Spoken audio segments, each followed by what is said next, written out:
Good evening, everybody. It is really, really good to be here tonight and see you all wanting to hear and learn more about Latin. Uh-oh, the voice sounds weird. Latin is an amazing, engaging, and intriguing language. It is good to be able to talk about the merits of Latin and the merits of studying it. Thank you truly for being here. On that note, I would also like to thank Julius Caesar for giving me the inspiration for my title, I Came, I Saw, I Spoke Latin, from his famous I Came, I Saw, I Conquered. And let's see if by the end of the night, you all are going to be able to say that. I'm just announcing it, okay? All of you are going to be able to leave the room today saying, I came, I saw, I spoke some Latin. Let's see. Well, I love languages. Everybody knows that. I think it all started with my dad, who I guess because he was a teacher, he was the child of two teachers, a grammar school teacher and a history and geography teacher. He acquired an interest in history and languages. And with my mom, who was a child of Italian immigrants in Brazil. So my brother and I grew up learning words in Italian, learning about countries and their capitals. My dad loved to teach us that. And to this day, I love geography, I love maps, I love to know where countries are located and what their capitals are. In my room, I have a map, and we kind of do that sometimes for fun. The students and I go to the map and we challenge each other. What country is that? And what's the capital? It's just good, beautiful. Later, I started learning English unofficially with my dad, my first English teacher, because he had to learn English because he worked at an American company in Brazil as a chemist.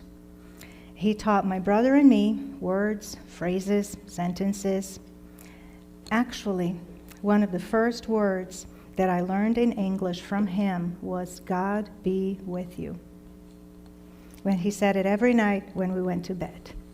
And what a wonderful sentence to learn in another language, isn't it? God be with you. So I think I would like to start talking about languages and Latin by talking about God. God is always a good place to start anything anyway. We learn a lot about language in the Bible. Language has always existed.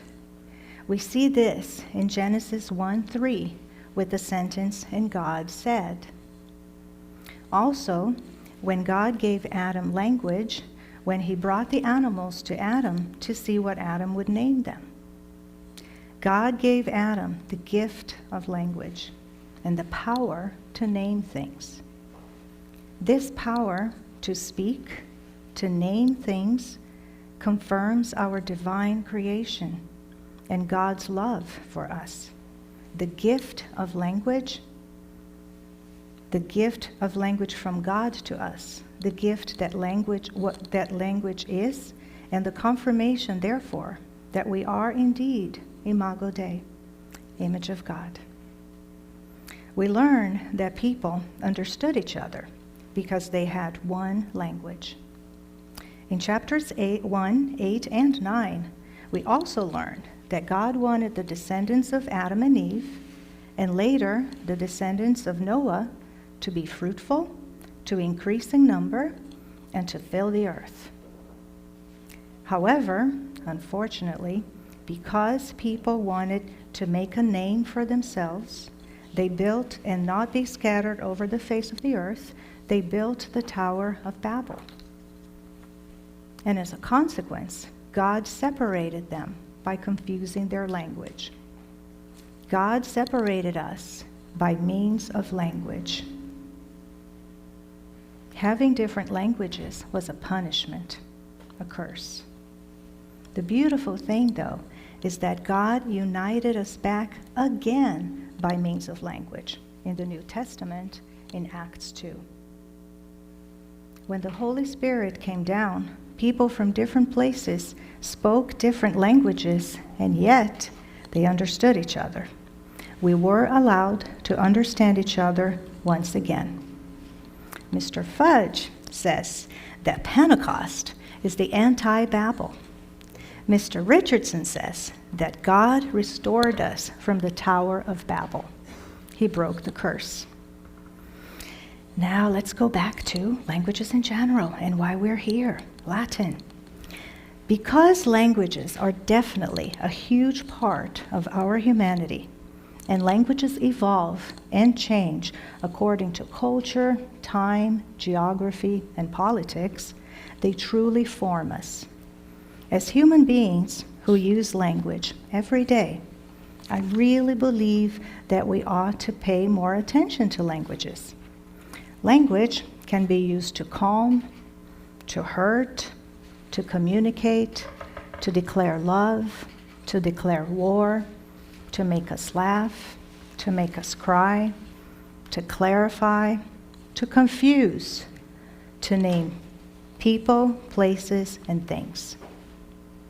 Since we're able to learn to speak different languages and are able to understand each other and each other's cultures, in order to obey the Great Commission in Matthew 28, to go and make disciples of all nations, it becomes imperative that we study, admire, respect, and learn other languages.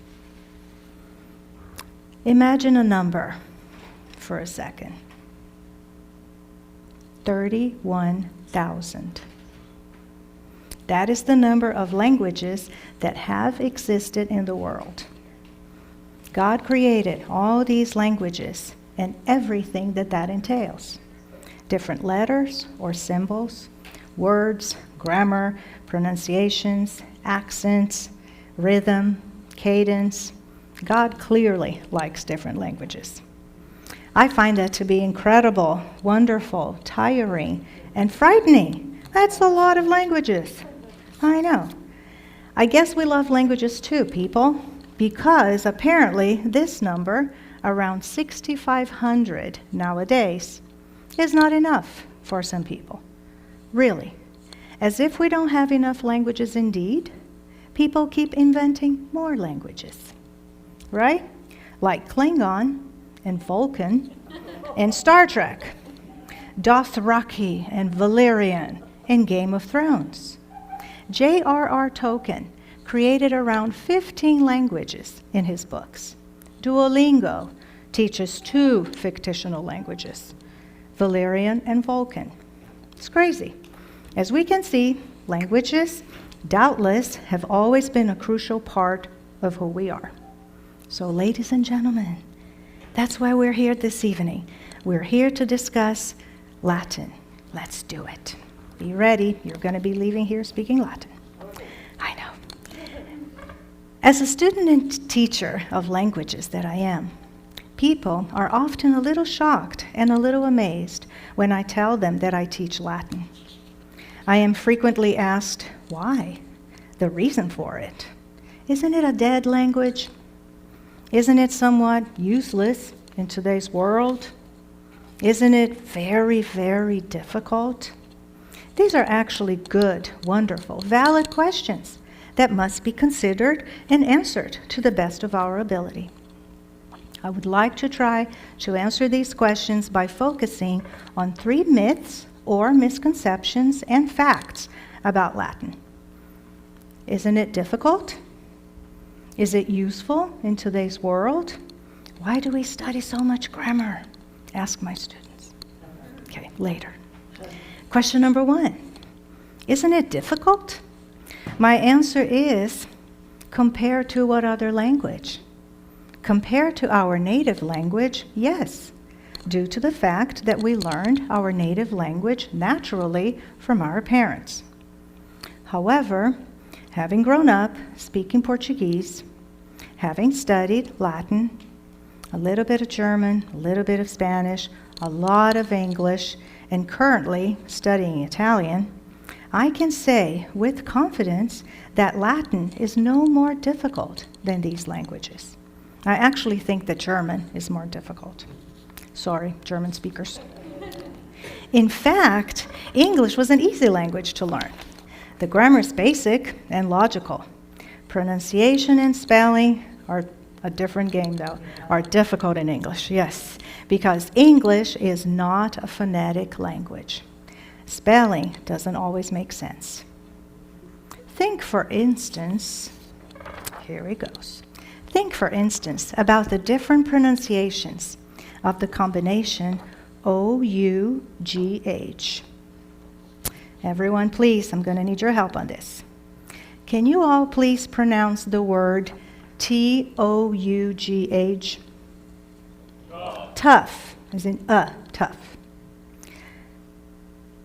D-O-U-G-H. Dough. B-O-U-G-H. Bough, like a branch. Remember Aeneid?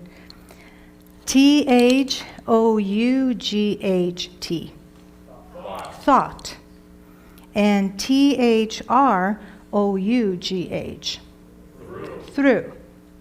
O, ow, ah, and oo.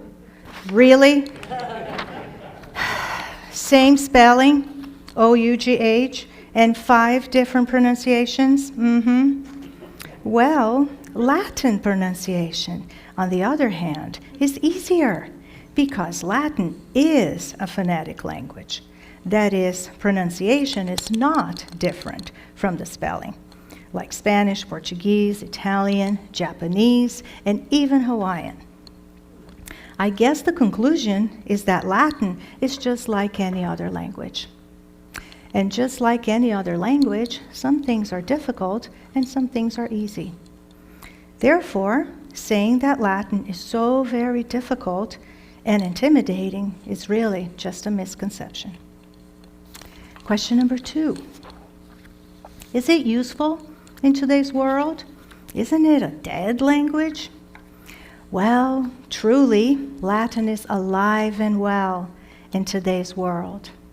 In medicine, in anatomy, in chemistry and the periodic table, in legal terms, in law, in quotes, in books, in the scientific names of animals and plants, in the so-called big words in English, in various expressions we all use, like, for example, per diem, per se, caveat, AM and PM, status, intel, the words plus and minus, plus and minus, persona non grata, habeas corpus, affidavit, per capita, quid pro quo, in vitro, post-mortem, postpartum, etc.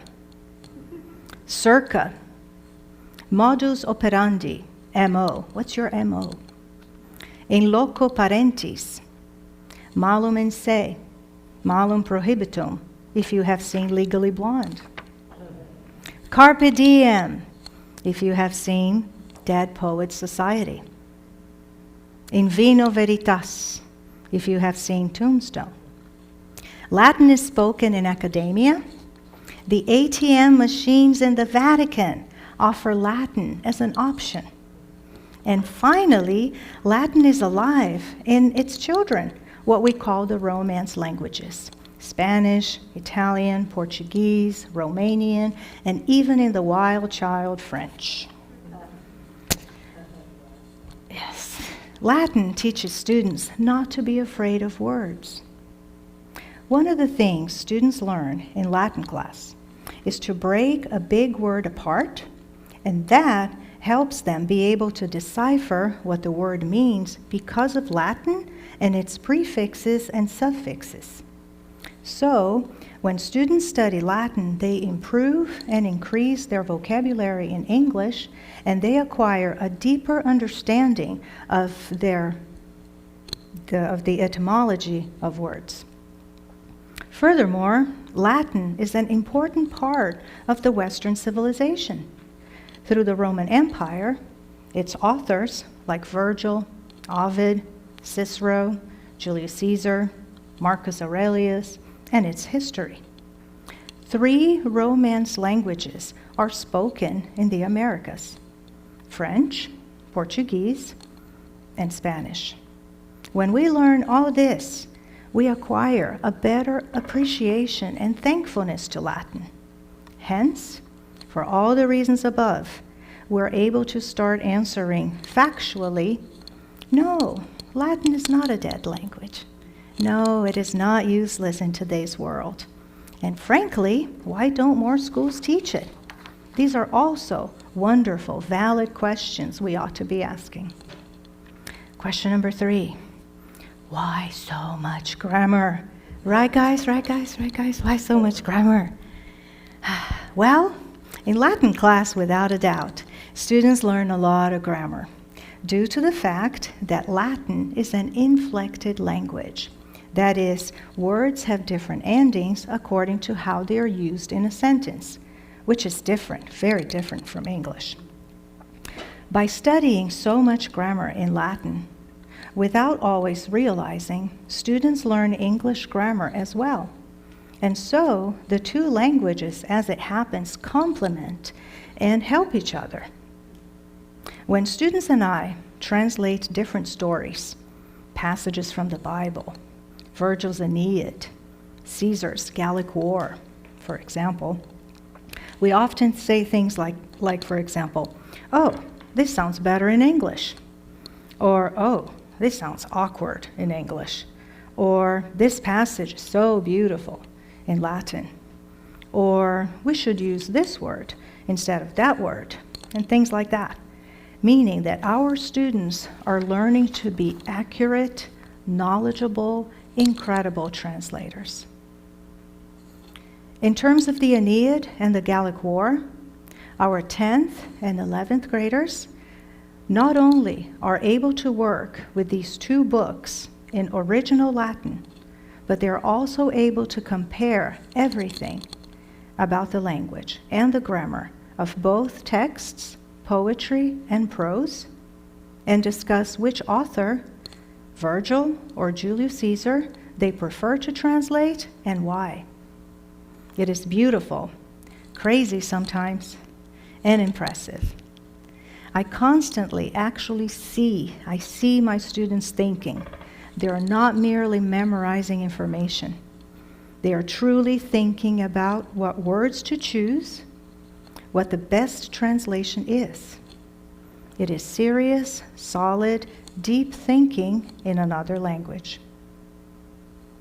Students understand that to translate a text well, one must choose the best words, must keep the grammar intact as much as possible, and must make the English sound beautiful, coherent, and accurate. It is not just saying, oh, well, this means this, that's good enough. Students understand that there is a need to translate a text with excellence. There are many, many translations out there, but not all of them are good. It is embarrassing for the translator and sad for the text. One of the results is that Latin students become better English writers and thinkers, and they understand English grammar more because of Latin. It is somewhat difficult to study the grammar of our own native language because it does feel a little artificial and unnecessary. We already speak it. It's our native language. So why do we need to study grammar? Well, by studying grammar and sentence structure in another language, especially in an organized, inflected language such as Latin, again, students see and understand subject nouns, direct objects, and clauses more clearly or differently. So they end up studying English grammar by studying Latin. They also understand why we need to study grammar. We acquire more control of language, sentence structure, vocabulary, ideas, and how to convey them better, more clearly, and more beautifully. Austin Hoffman, a classical educator, argues in one of his essays why schools must have a Latin reading program that, quote, Pragmatism has gutted education of the classical tradition. Utility cannot be the universal standard of value. End quote. Therefore, if we want our children to become adults having virtue, wisdom, purpose, and courage in life, we have to teach them beautiful, good, true, and hard things, and not teach them things just because they are pragmatic and utilitarian. They should study difficult languages like Latin and Greek. For all these reasons, the answer to why so much grammar is that studying Latin grammar is good, important, and useful. Eventually, in college, or as needed in life, students will study modern languages. But the foundation that Latin gives them will be there, and it will be priceless. Furthermore, Latin, as the mother language of the Romance languages, gives us an abundance of words called derivatives in other languages. It is believed that 50%, that's a lot, 50% of the words in English come from Latin. For example, the word love in Latin is amor. In Portuguese and in Spanish, it is amor. In Italian, it is amore. In French, it is amour. From one word, we get variations of it in 4 other languages. The word day in Latin is dies. In Spanish, it is dias, like buenos dias. In Portuguese, the d became a j, gia. In Italian, the j sound happens again, giorno. In French, the j became a j, jour, like bonjour. All these words can be seen as variations, evolutions, or even distortions of the original word dies in Latin. And that's okay. That is how languages evolve and change. However, look at how we have the same word, basically, in 4 different languages again. The more one studies Latin, the more one starts to improve and increase one's vocabulary, as I said earlier, the more one starts to understand the true meaning of words, and the more one starts seeing connections among the different languages. It is the aha moment. Oh, that word is connected to that word. And that is why eventually, as we know, it is neither impossible nor so very difficult for someone to speak several languages. All right, everybody, let's learn and speak some Latin. Remember, I want you to leave the room tonight being able to say, I came, I saw, I spoke Latin. I need class participation. So when I ask a question, I would love you all to answer. Class participation is a huge feature of classical education. Like I tell my students sometimes, you cannot just sit there looking cute. You have to participate. So let's do this. Don't be shy. Okay. Remember, words change as they evolve, but the root of the word is there. I came up with about 8 examples. Let's see how it goes. Okay. Number 1. Porto means to carry. Can you say porto? Porto. Yeah. So, something that can be carried is portable. Haha. A person who carries things is a porter. Ships stop at a port.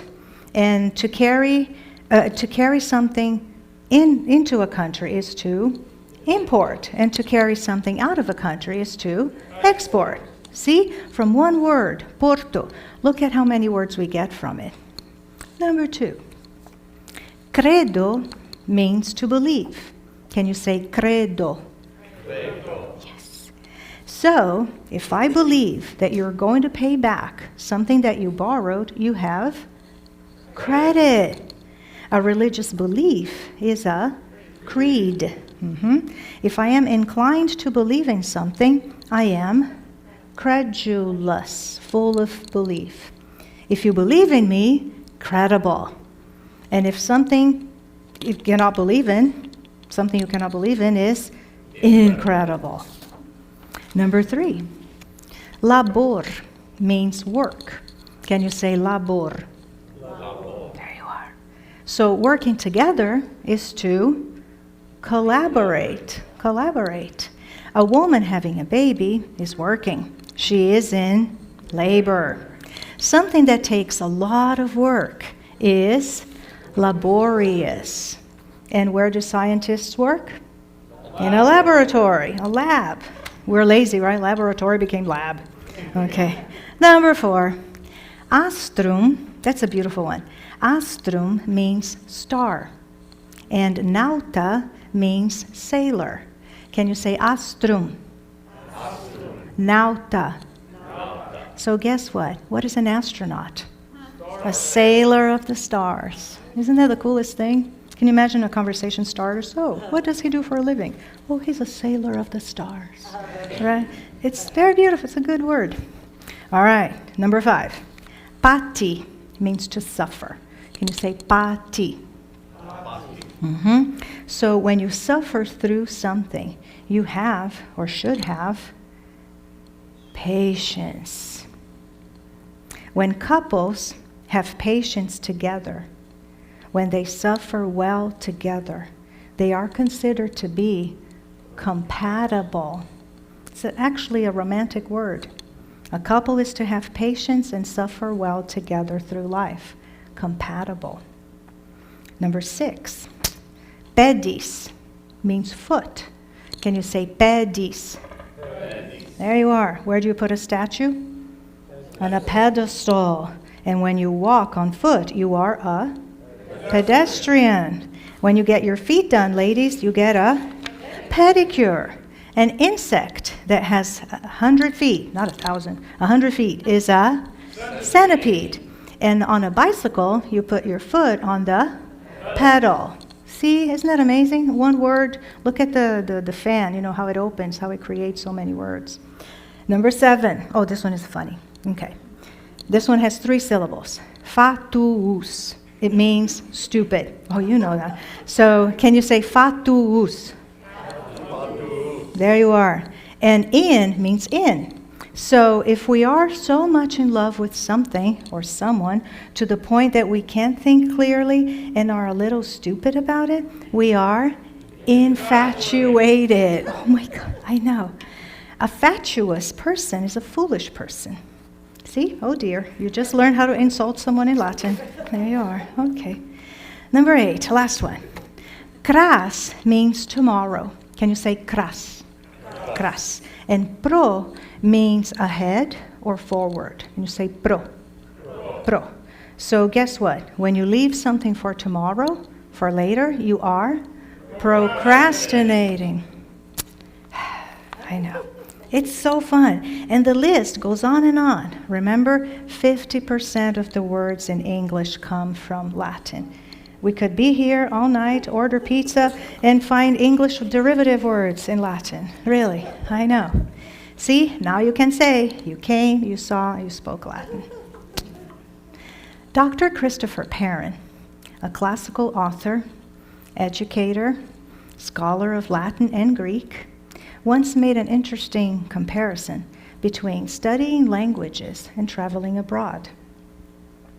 He said that when we travel abroad, we learn about other customs and foods, likes, dislikes, landscapes, everything. And by doing that, we learn about our own customs and foods and likes and dislikes, etc. So by comparing things, sometimes intentionally, sometimes unintentionally, we learn and hopefully become better human beings because of that. So when we travel to other languages, because we have to learn new pronunciations, new words, new grammar, sometimes an entirely new way of writing. I think that in Arabic, not only they have different writing, but it's also Wait. But it's also from right to left. Can you imagine what it does to your brain, right? I know. We learn all these things about English as well, as I said earlier. Things that maybe we would never think about or care about otherwise at all. Therefore, studying other languages is not simply a school requirement. It truly develops our understanding of complex ideas, sounds, systems, and ways of thinking. Because Latin was very important for so long, it used to be the lingua franca, which today is English. It is the mother of the Romance languages. It gives 50% of the words in English. It is the language of the sciences. It is an inflected language. Studying Latin is crucial and essential in the upbringing and education of a child. By the way, these three words, crucial, essential, education, are Latin derivatives. Sorry, everything is Latin. I'm just saying. Don't get me or Magistra Parsons started on that, right, Magistra? As an illustration, I would like to read a few lines from the Aeneid in Latin for you to get a taste of what Latin sounds like. I will read it in Latin first, and then in English. It is a short passage, it's a beautiful, emotional passage from Book 2 of the Aeneid, when during the Trojan War, Laocoon, a Trojan priest, is trying hard to warn the Trojans not to bring the fatal horse inside the city of Troy. Primus ibi ante homines magina comitante caterva, Laocoon ardens summa decurrit abi arce, et procu, o miseri, quae tanta insania cives, creditis avectos hostes, aut ulla putatis dona carrere dolis Danaum, sic notus ulixes, aut hoc inclusi ligno occultantur archivi, aut haec in nostros fabricata est machina muros, inspectura domus venturaque de super urbi, aut aliquis latet error, equo ne credite teucri, quid idi est, timeo Danaos et dona ferentes. There at first, before all, Laocoon, burning, accompanied by a large crowd, ran down from the highest citadel, and from afar shouts, "O miserable ones, why so much insanity, citizens? Do you believe the enemy has been carried away? Or do you think that any gifts from the Greeks are free from deceit? What about the notorious Ulysses? Either enclosed in this wood, the Greeks are hidden, or this machine was made for our walls, for the purpose of looking into our homes, or coming into our city from above, or another deceit lurks. Don't trust the horse, Trojans. Whatever it is, I fear the Greeks, even the ones bearing gifts." Lastly, from duco, ducere, which means to lead, and from the word e or ex, the preposition e or ex, which means out, we get the word education, which means leading out. And that is what we're doing as parents and teachers. We're leading our children out into the world. Let's prepare them well by teaching them some Latin. Thank you.